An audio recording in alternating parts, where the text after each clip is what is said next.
বিজয়। আন-নাসরু মানে সাহায্য বা বিজয়। সাহায্য বা বিজয় দান করে কে? আল্লাহ। এই যে আসতেছে বিজয়ের মাস 16 ডিসেম্বর, 9 মাস রক্তক্ষয়ী যুদ্ধের পর আমরা স্বাধীন পতাকা পেলাম, মানচিত্র পেলাম, বিজয় পেলাম। বিজয় দিছে কে? আল্লাহ। নাকি আপনারাই বিজয় ছিনাই নিয়ে আসছেন? কয় আমরা বিজয় ছিনাই নিয়ে আসছি। 9 মাস যুদ্ধ করে পাকিস্তানিদের থেকে আমরা বিজয় ছিনিয়েছি, আমরা তোমাদের ভুলবো না। আছে না নাই? আমরা তোমাদের ভুলবো না, আমরা তোমাদের ভুলবো না। এক সাগরে রক্তের বিনিময়ে বাংলার স্বাধীনতা আনলে যারা, আমরা তোমাদের ভুলবো না, আমরা তোমাদের ভুলবো না। ঠিক কি না?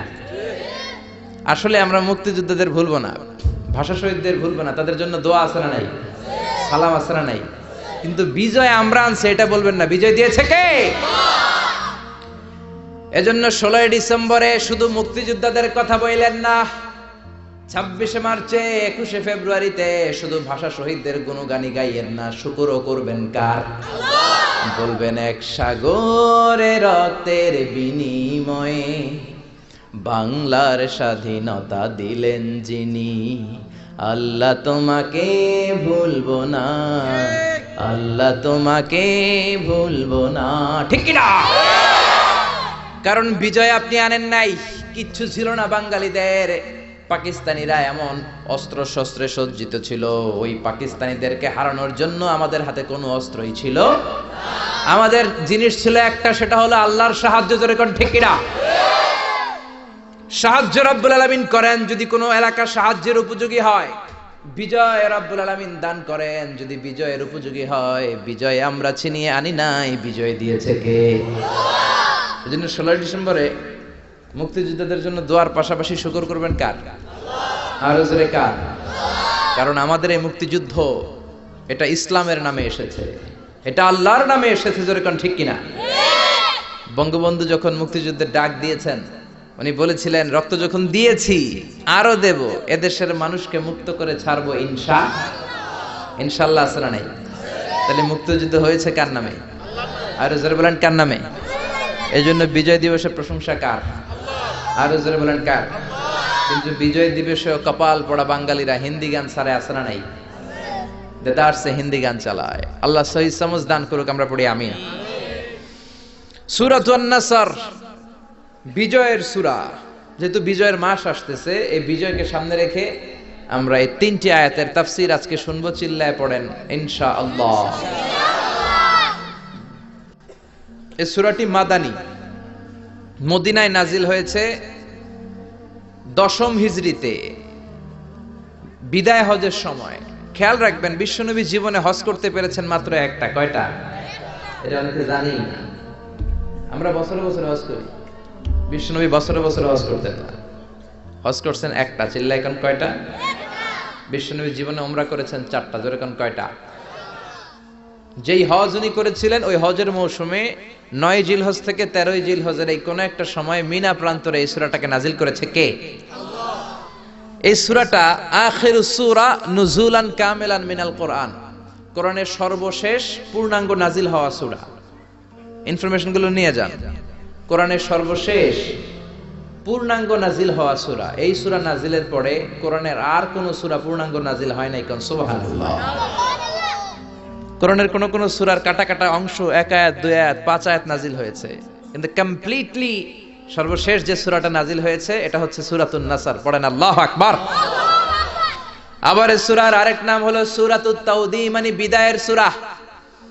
এই সূরার মধ্যে রব্বুল আলামিন বিশ্বনবীকে যে দুনিয়া থেকে উঠিয়ে নেবেন তার একটা অগ্রিম পূর্বাভাস আছে না নাই?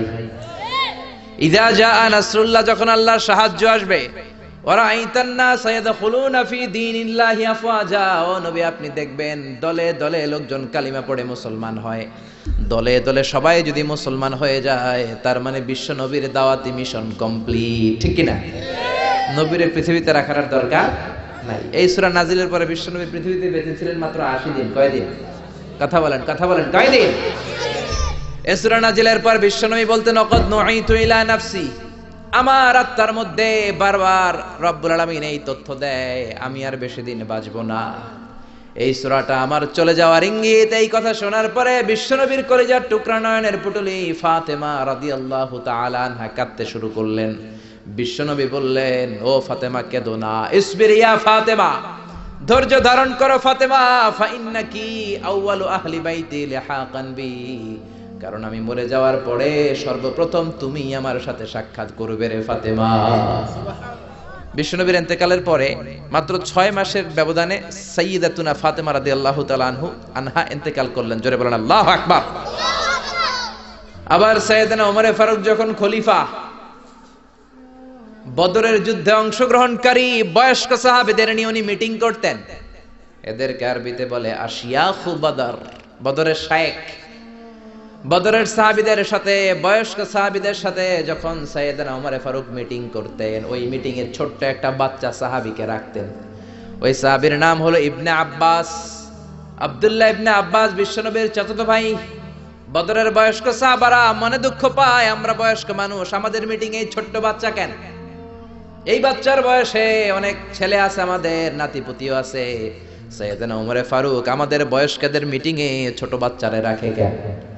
এই কথা যখন সাইয়েদনা ওমর ফারুকের কানে গেল, ওমর ফারুক বললেন, ঠিক আছে আমি বুঝাবো কেন এই বাচ্চারে রাখি।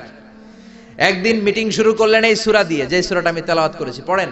ইযা জাআ নাসরুল্লাহি ওয়াল ফাতহু ওয়া রাআইতান নাসা ইয়াদখুলুনা ফি দীনিল্লাহি আফওয়াজা ফাসাব্বিহ বিহামদি রাব্বিকা ওয়াস্তাগফিরহু ইন্নাহু কানা তাওয়াবা।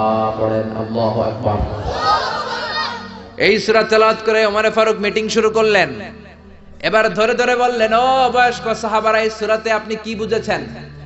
এক সাহাবী বলতে লাগলেন, এই সূরা থেকে আমি বুঝেছি সাহায্য আর বিজয় কেউ দিতে পারে না একজন ছাড়া, তিনি কে? আল্লাহ। ওমর ফারুক বললেন, হয় নাই। আরেকজন বয়স্ক সাহাবারে বললেন, আপনি কি বুঝছেন এই সূরা থেকে? উনি বললেন, আমি বুঝছি আমাদের শহর বিজয় করতে হবে বেশি বেশি। ওমর ফারুক বললেন, হয় নাই। আরেক বয়স্ক সাহাবীকে বললেন, আপনি কি বুঝেছেন এই সূরা থেকে? উনি বললেন, বিজয় লাভ করার পরে আল্লাহর শুকরিয়া করতে হবে বেশি বেশি। ওমর ফারুক কয়, হয় নাই। সাইয়েদনা ওমর ফারুক বললেন, ও ছোট্ট ইবনে আব্বাস, এক চিপায় বসে আছে, সামনে আসো। মাযা ফাহিমতা মিন হাযিহি সূরা? ও আব্দুল্লাহ ইবনে আব্বাস, তুমি এই ছোট্ট সূরা থেকে কি বুঝেছো বলো। ইবনে আব্বাস বলে, আমি বুঝেছি হুয়া আজালু রাসূলিল্লাহ, এই সূরাটা নাজিল হওয়ার প্রমাণ হলো বিশ্বনবী এই দুনিয়াতে বেশি দিন থাকবেন না, বিশ্বনবী পৃথিবী থেকে চলে যাবেন, এটার ইঙ্গিত এই সূরার মধ্যে আছে। ওমর ফারুক বললেন, আহসানতা ইয়া ইবনে আব্বাস, ইবনে আব্বাস তুমি সঠিক বলেছো। ও ইবনে আব্বাস, তুমি কারেক্ট আনসার করেছো। বদরের কোন বয়স্ক সাহাবারা কারেক্ট আনসার করতে পারে? সাইয়েদনা ওমর ফারুক বললেন, বুঝেছেন নাকি কেন আমি ছোট্ট বাচ্চাটারে আমাদের মিটিং এ রাখি? এই বাচ্চার যেন তেন বাচ্চা না, এই বাচ্চার জন্য স্বয়ং দোয়া করেছে বিশ্বনবী মুহাম্মদ সাল্লাল্লাহু। বিশ্বনবী দোয়া করতেন, আল্লাহুম্মা ফাক্কিহু ফিদ্দীন, ও আল্লাহ আমার চাচাতো ভাই আব্দুল্লাহ ইবনে আব্বাসকে আপনি দ্বীনের জ্ঞান দেন, ওয়া আল্লিমহু তা'ওয়িল, কোরআনের তাফসীর আর তা'ওয়িল শিক্ষা দেন। বিশ্বনবীর দোয়ার বরকতে উনি গোটা বিশ্বের সব মুফাসসিরদের সম্রাট হয়েছে। সুবহানাল্লাহ। আর আস্তে পড়েন। পৃথিবীতে যত মুফাসসির আছে, সাহাবাদের থেকে শুরু করে তাবিঈদের থেকে শুরু করে up to the day of judgement, আমরা যত মুফাসসিররা কথা বলবো, যত তাফসীর থেকে আমরা কোট করি, রেফার করি, সব মুফাসসিরদের সম্রাট হচ্ছে ছোট্ট ছেলে আব্দুল্লাহ ইবনে আব্বাস। চিল্লায় পড়েন আল্লাহু আকবার। আল্লাহ শুরু করলেন, পড়েন, ইযা জাআ নাসরুল্লাহি ওয়াল ফাতহ, ও নবী যখন আল্লাহর পক্ষ থেকে সাহায্য আসবে, আল্লাহর পক্ষ থেকে বিজয় আসবে, বিজয় দেয় কে? আরো জোরে বলেন, কে? আবার রব্বুল আলামিন নবীকে শিখিয়েছেন, ও নবী আপনি আমার কাছে সাহায্য চান, কারণ আমাদের সাহায্য করে কে? ও নবী আপনি আমার কাছ থেকে বিজয় চান, কারণ বিজয় দান করতে পারে কে? এজন্য নবী দোয়া করতেন, ওয়াজআল্লি মিন লাদুনকা সুলতানান নাসীরা, ও আল্লাহ আপনার পক্ষ থেকে আপনি আমারে বিজয় শক্তি দান করেন, আপনার পক্ষ থেকে ক্ষমতার বাস্তবায়নে মদিনার মসনদে আল্লাহ আপনি আমারে বসিয়ে দেন। পড়েন আমিন। বিশ্বনবী ক্ষমতার চেয়ারে বসার জন্য দোয়া করেছেন কি করেন নাই? কারণ ক্ষমতায় বসে যা করা যায় ওয়াজ দিয়ে তা করা যায়। বছরের পর বছর আমরা যদি ওয়াজ করি, এই বাংলাদেশ থেকে ইয়াবা দূর করা যাবে, গাঞ্জা দূর করা যাবে, ডাইল খাওয়া দূর করা যাবে, বেনামাজির নামাজি বানানো যাবে। বছরের পর বছর ওয়াজ করলে 2-4 জন নামাজি হবে, সব থাকবে বেনামাজি। কিন্তু ক্ষমতার মসনদে যে বসা, সে যদি একটা অর্ডার দেয় বাংলাদেশে কোনো মদ চলবে না, কাল থেকে কেউ যদি মদ খায় স্পেশাল মোবাইল কোর্ট দিয়ে বিচার করা হবে, স্পট বিচার, 10 লক্ষ টাকা জরিমানা, 10 বছরের জেল, 1000 করে বেতের বাড়ি। একজন মদখোর পাওয়া যাবে না। জোরে কর। এজন্য বিশ্বনবী বলতেন ইন্নাল্লাহা লা ইয়াযা'ু বিল কুরআন মা ইয়াযা'ু বিস সুলতান।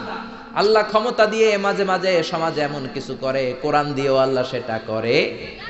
সারা জীবন আমরা ওয়াজ করে আপনাদেরকে নামাজি বানাতে পারবো না। 2-4 জন নসিব যাদের ভালো নামাজি হয়ে যাবেন, বাকি সব বেনামাজি, সব ফজরের সময় ঘুমাবে। যেরকম ঠিক কিনা? কিন্তু প্রধানমন্ত্রী শেখ হাসিনা যদি বলে কাল থেকে একজন যদি নামাজ না পড়ে বেতের বাড়ি আছে না নাই? সৌদি আরবে এই নিয়ম, 1 ওয়াক্ত নামাজ না পড়লে 5টা বেতের বাড়ি, 5 ওয়াক্ত না পড়লে 5 25টা বেতের বাড়ি। এই জন্য সৌদিতে আজান হলে রাস্তায় কোনো লোক থাকে। আমি গেলাম উমরাতে, জেদ্দার স্বর্ণ মার্কেটে কসমেটিক্স এর দোকানে গেলাম, আসরের আজান হলো। আমি গেলাম দোকানে, কে হুজুর মাফ চাই, দোয়া চাই। ওই যে বালাদি টিকটিকি, পুলিশরা কয় টিকটিকি, বাঙালিরা দুষ্টামি করে, ওই যে বালাদি পুলিশরা পিটাইয়া পাছার চামড়া তুলে ফেলবে, হুজুর মসজিদে যান। আমি বললাম আমি মুসাফির, আমি তো 2 রাকাত পড়ি। লম্বা সফরে বিশ্বনবী জোহরের নামাজ আসরের নামাজ জমা কসর করতেন, মানে 2 করে একসাথে পড়ে ফেলতেন। ইসলামে এটাও আছে না নাই? ইসলাম সহজ, যেরকম ঠিক কিনা? কয় হুজুর পরে আইসেন আসরের পরে, কোনো দোকান খোলা রাখে না। ওই নিয়ম যদি বাংলাদেশেও থাকতো সব নামাজি হয়ে যেত। সৌদি আরবে আজান হলে সব মসজিদে দৌড়, অজু থাকলেও দৌড়, অজু ছাড়াও দৌড়। কারণ মাইর থেকে পিঠ বাঁচানোর দরকার আছে না নাই? 1 ওয়াক্ত না পড়লে কয় বেত? বাংলাদেশেও কালকে থেকে যদি এই নিয়ম চালু হয়, 1 ওয়াক্ত সালাত না পড়লে রাস্তার মধ্যে 5 বেত।